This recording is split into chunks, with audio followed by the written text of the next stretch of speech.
네, 원포인트 레슨 첫 번째 시간에서 음운의 개념에 대해서 같이 공부했고요. 오늘은 두 번째 시간입니다.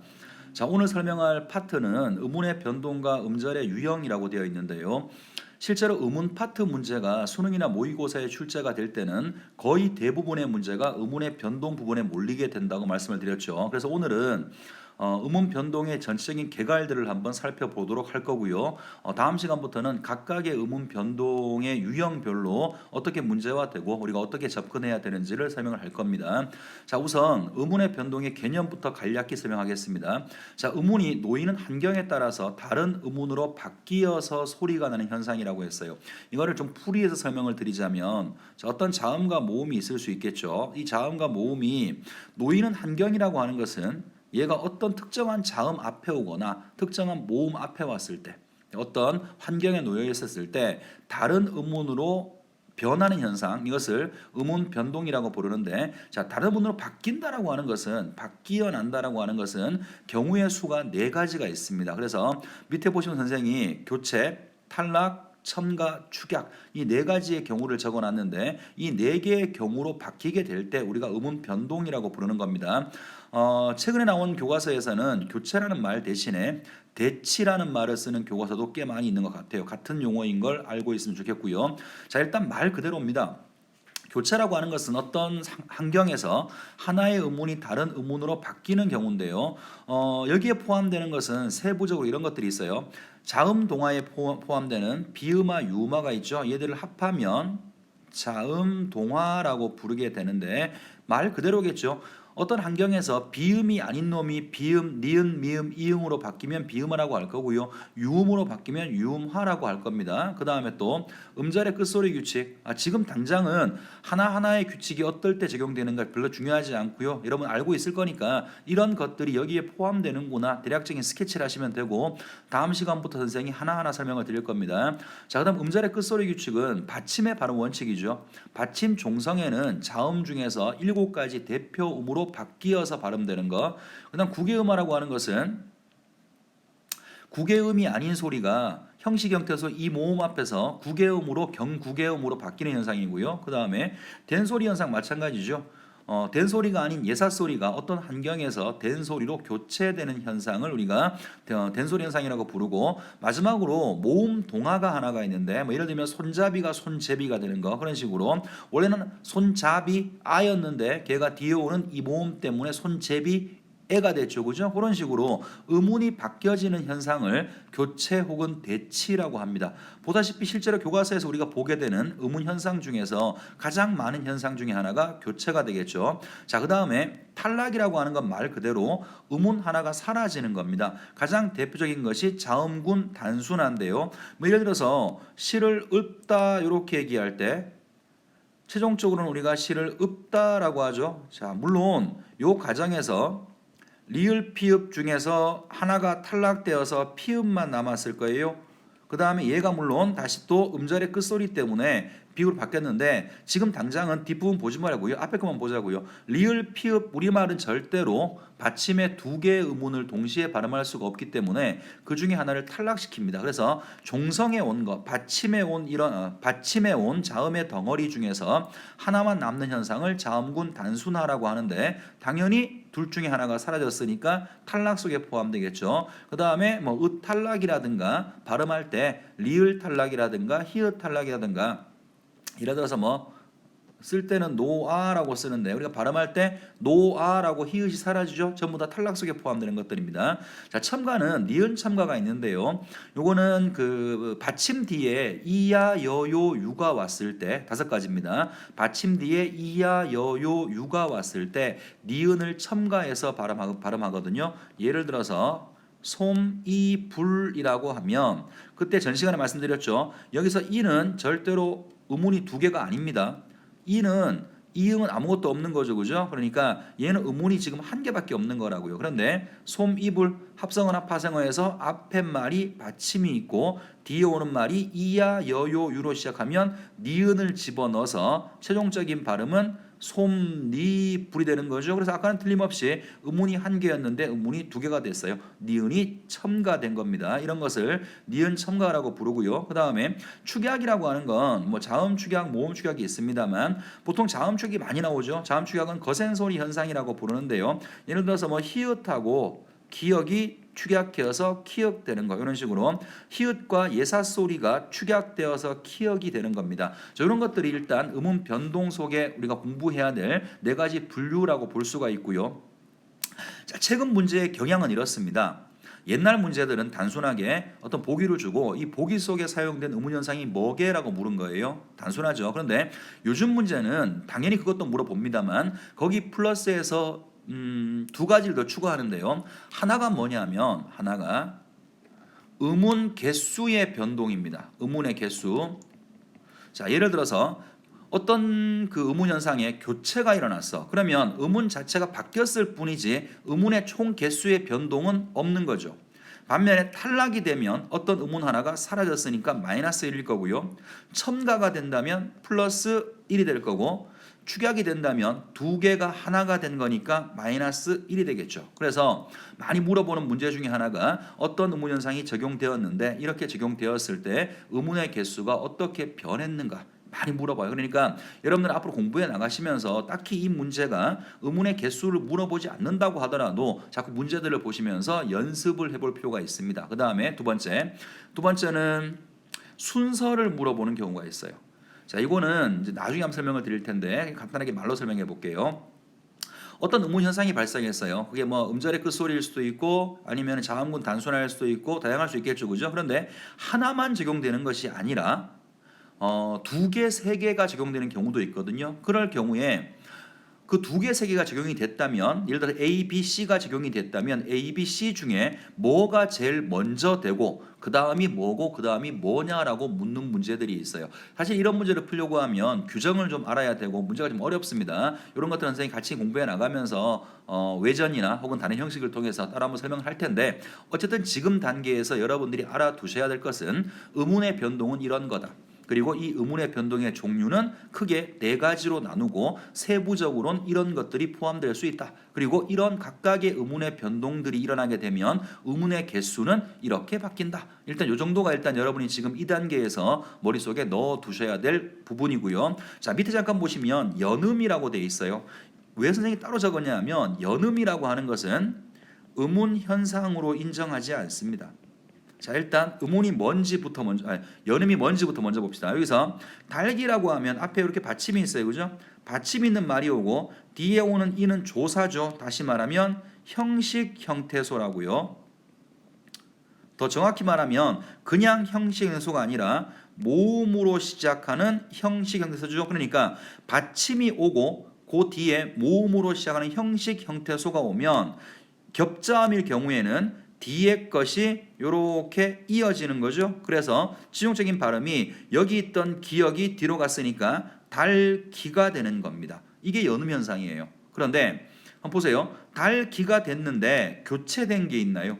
없어요. 그 다음에 첨가된 거 있어요? 없습니다. 탈락은 있나요?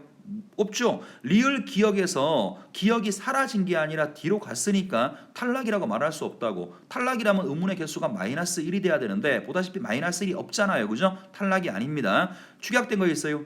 없죠. 그러니까 위에서 말한 음운의 변동 현상은 네 가지라고 했는데 거기에 포함되지 않아요. 그래서 연음 현상은 단순하게 발음 원칙에 불과한 것이지 음운 변동석에 포함되지 않습니다. 자, 하나 더 볼까요? 아까는 겹잡을 봤고요. 지금 보시면 똑같죠. 앞에 받침이 있고 뒤에 모음으로 시작하는 형식 형태소가 오니까 그대로 뒤로 연음된 겁니다.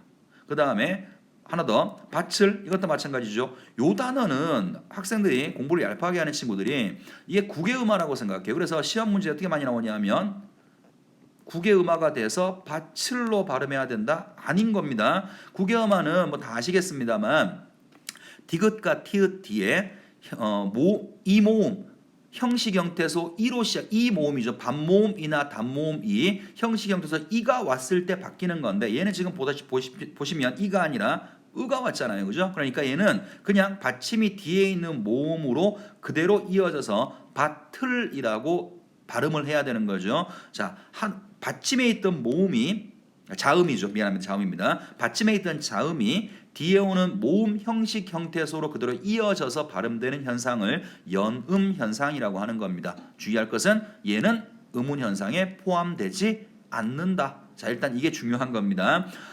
잠깐만 부연 설명을 하나 해보자면 여기 오시를 잠깐 다시 한번 보실래요? 오시에서 선생님이 잠깐만 다시 한번 설명하겠습니다. 선생님 지금 계속 모음으로 시작하는 형식 형태소란 말을 했을 거예요. 자, 옷이라는 것 말고 선생님이 만약에 옷 안이라고 해볼게요. 그러면 여기서 옷이는 이는 형식 형태소예요. 뜻이 없다고요. 조사란 말이잖아, 그지? 얘는 조사입니다. 조사, 접사, 어미를 형식 형태소라고 부르는데 얘는 조사니까 모음으로 시작하는 형식 형태소예요. 자, 반면에 여기 안이라고 하는 것은 모음으로 시작합니다만 inside 뜻이 있는 거죠. 명사니까 얘는 실질 형태소라고요. 그래서 발음이 달라요. 위에 나오는 오시는 말 그대로 연음을 해서 그냥 그대로 가는 겁니다. 오시가 된단 말이야. 그런데 얘처럼 실질이 오게 될 때 우리 이거 발음을 오산이라고 발음해요. 그렇지 않죠, 그죠? 일단 어떻게 되냐면 제일 처음에 음절의 끝소리가 먼저 돼요. 그래서 옷안이 되는 겁니다. 음절의 끝소리가 된 상태에서 얘가 이렇게 연음이 되니까 최종 발음은 오단이 되는 거거든요. 그래서 단순하게 뒤에 오는 것이 형식이냐 실질이냐에 따라서 나중에 음절의 끝소리 현상을 할 때 또 조금 달라지는 게 있으니까 여기에 공부를 할 때도 정확히 해두자고요. 그냥 단순하게 받침 뒤에 모음이 오면 이어 발음한다 그게 아니고요. 받침 뒤에 모음으로 시작하는 형식 형태소가 왔을 때 받침을 뒤로 이어서 발음하는 것이고 제일 첫 번째 예문을 들었던 달기에서 보신 것처럼 겹자음이 왔을 때에는 뒤에 오는 자음, 리을 기역 중에 기역이죠. 기역이 뒤로 이어서 발음된다. 이것이 연음 현상인데 얘는 음운 변동에는 포함되지 않습니다. 자, 일단 기본 설명은 선생님이 다 한 것 같고요. 그럼 이제 뭐 음절에 관해서 하나 설명을 더 할 게 있는데 그건 뒤에 기준 문제에 나오니까 OPL 문제를 보면서 같이 한번 살펴보겠습니다.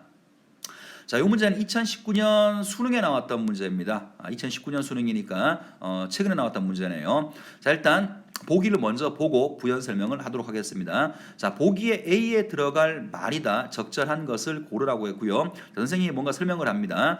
자, 음절은 개념이 나오죠. 선생님이 아직까지 한 번도 음절 얘기를 한 적이 없는데 사실은 그렇게 중요하지 않아서 그런 건데요. 어쨌든 여러분들이 요 기회에 음절의 정의를 좀 알아두면 좋겠어요. 음절이라고 하는 것은 발음할 수 있는 최소의 언어 단위라고 했어요. 전 시간에 저랑 같이 정의한 게 뭐였더라? 음운이었죠, 그죠? 음운은 뜻을 구별하는 소리의 최소 단위였었어요. 음절은 뭔데요? 발음할 수 한 번에 발음할 수 있는 숨을 한 번에 내뱉으면서 한 번에 발음할 수 있는 최소의 언어 단위를 음절이라고 합니다. 선생님이 전 시간도 잔소리했던 것 같은데요. 개념들을 정확히 알아두셔야 돼요. 특히나 보기 속에 사용된 개념들을 여러분이 공부해 나가면서 머릿속에 쨍하게 담아두시면 실전에서 문제를 볼 때 그 문제가 두루뭉술하게 보이지 않아요. 그런데 개념들을 대략적으로 그냥 이해한 수준에서 끝내버리면 나중에 실전에 가서 문제를 볼 때 보기가 명확하게 와닿지가 않으니까 평소에 공부할 때 개념들을 머릿속에 정확히 넣는 습관들을 들이시고 정확히 머릿속에 넣었다라고 하는 건 어떻게 검증하냐면 자기 스스로 음절 한 문장으로, 음운 한 문장으로 딱딱 떨어지게 설명이 되면 알고 있는 거고요.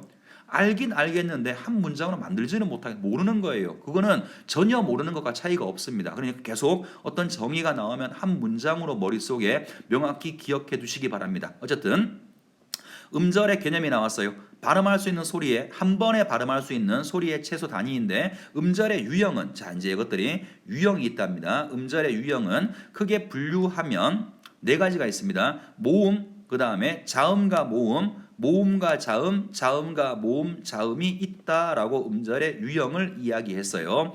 자, 선생님이 또 조금 부연 설명을 해보겠습니다.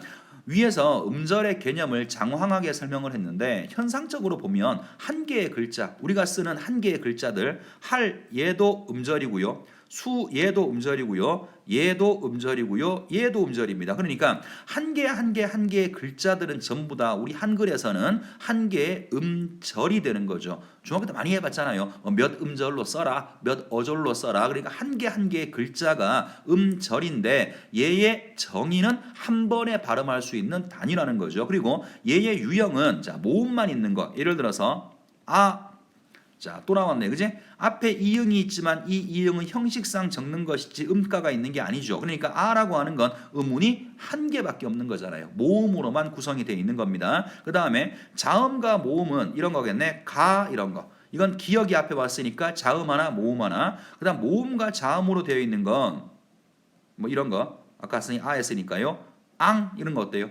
똑같은 이응이지만 밑에 있는 이응은 음가가 있는 이응이니까 이거는 아이고 선생님 지금 맞겠나요? 맞네요. 그죠? 자 모음하고 자음이니까 여기서 앙은 발음하는 게 아니니까 여기 모음 하나하고 자음 하나로만 구성된 거. 자 마지막으로 자음 모음 자음 가 자음 모음 마지막에 이응 붙이면 강 자음 모음 자음이 있겠죠. 그래서 이렇게 네 가지로 구성된다라는 겁니다. 보다시피 모든 음절에는 첫 번째 모음만 있어도 되는 경우가 있잖아요. 그죠? 음절은 자음이 없어도 성립합니다. 우리말에서의 음절은 무조건 모음이 있어야 돼요. 그래서 음절의 개수는 그 문장의 음절의 개수는 모음의 개수랑 일치한다. 이 말을 아마도 중학교 때 여러 번 들어본 적이 있을 겁니다. 여기까지 모음의 유형에 대한 설명이고요. 자, 그다음 예를 들면 꽃은 사. 자, 꽃 보세요. 자음 하나, 모음 하나, 자음 하나죠. 그러니까 네 번째 유형이고 잎은 주위에 거 앞에 이응은 음가가 없다 그랬어요. 이거는 음운이 아닙니다. 그러니까 모음 하나, 잎 하나 얘는 3의 경우에 이라고 하는 모음 하나하고 자음 하나만 있죠. 그죠? 자, 그런데 복합어 꽃잎은 음운 변동이 일어나서 꽃잎으로 발음된다. 자, 꽃잎이 왜 꽃잎이 되죠? 아직 정확히 함께 음운 현상을 같이 공부하진 않았습니다만 뭐 기본적인 상식이니까 해봅시다. 선생님 화면의 위쪽에 한번 필기를 해볼게요. 자, 꽃잎이라고 되어 있어요. 그럼 일단 제일 처음에 해야 될 것은 음절의 끝에는 발음되는 것이 7개밖에 없어요. 그죠? 그래서 일단은 이렇게 꽃잎이 될 거고 마찬가지로 잎에 있는 것도 비읍으로 이렇게 바뀌겠죠? 요거는 음절의 끝소리 현상 교체입니다. 자, 그다음 두 번째. 받침 뒤에 이야 여요 유가 오면 니은 첨가된다 그랬죠. 그죠? 그러면 꽃잎이 되겠네요. 그다음 비음 니은 앞에 오는 디귿이 비음화가 되어서 결과적으로 꽃잎이 될 겁니다. 여러 번 바뀌었네요. 그죠? 그러니까 다시 밑에 설명을 보면 꽃잎으로 바뀌었다라고 했어요. 이때 잎은 사에 해당하여 음운 첨가로 음절 유형이 바뀌었죠. 무슨 말이냐면 원래 잎이라고 하는 것은 음운이 몇 개예요? 3개 아니라 그랬어. 2개입니다. 모음 하나, 자음 하나. 자, 이런 유형이었는데 이게 잎이 되면서 음절 유형이 자음 하나가 첨가됐으니까 자음 하나, 모음 하나, 자음 하나로 이렇게 음절의 유형이 변화되는 경우가 있다라는 겁니다. 상황 이해하셨죠? 음운 변동이 되면서 그 음절의 유형 자체도 바뀌는 경우가 있다라고 설명을 했어요. 자, 마지막 이제 아래 단어들을 탐구해 보자라고 하고 밥상부터 몇 개의 단어를 줬어. 그다음 학생이 거기에 대해서 A라고 뭐라고 말한 거니까 우리가 지금부터는 이제 A에 들어갈 적절한 말을 골라내면 되겠죠. 자, 선지를 하나씩 한번 검토해 보겠습니다. 1번부터 보죠. 밥상에서의 쌍은 자, 밥상. 그드부 뒤에 오는 예사소리가 쌍이 됐죠. 그죠? 일단 음운 현상은 된소리 현상이 된 겁니다. 된소리 교체라 그랬어요. 그죠? 음운 개수의 변동은 없고요.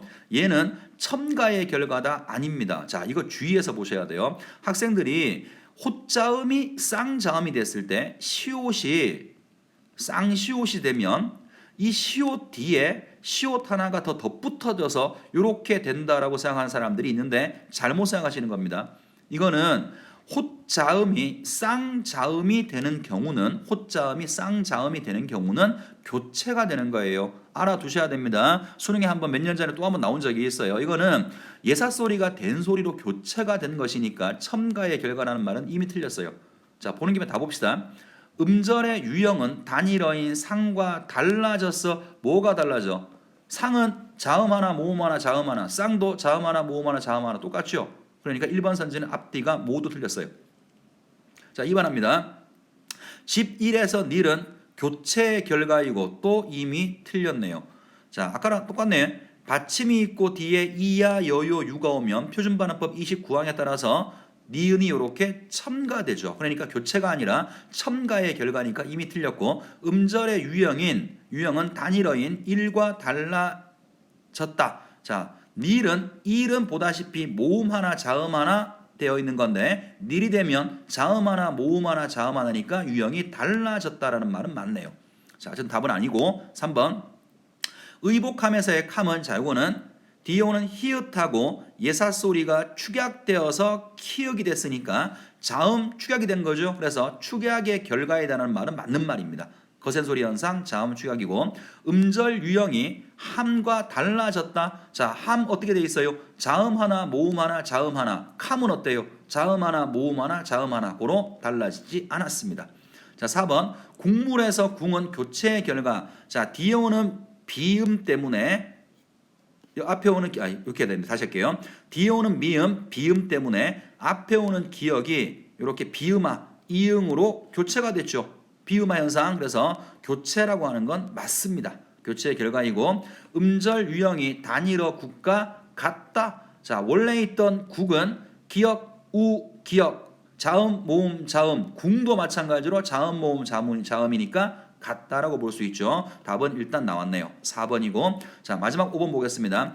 화살에서 화는 탈락의 결과이다. 그렇죠. 왜냐하면 원래는 이게 활 플러스 살일 텐데 활살이라고 안 하잖아요. 그지? 화살이 되면서 리을이 탈락했습니다. 음운 개수가 -1 됐네요. 그러니까 탈락의 결과라는 말은 맞습니다. 그 다음에 음절의 유형이 단일어인 할과 같다. 무슨 소리야? 할은 자음 모음 자음, 화는 당연히 어떻게 되나? 자음 하나 모음 하나니까 음절의 유형이 같다라는 말은 잘못됐죠.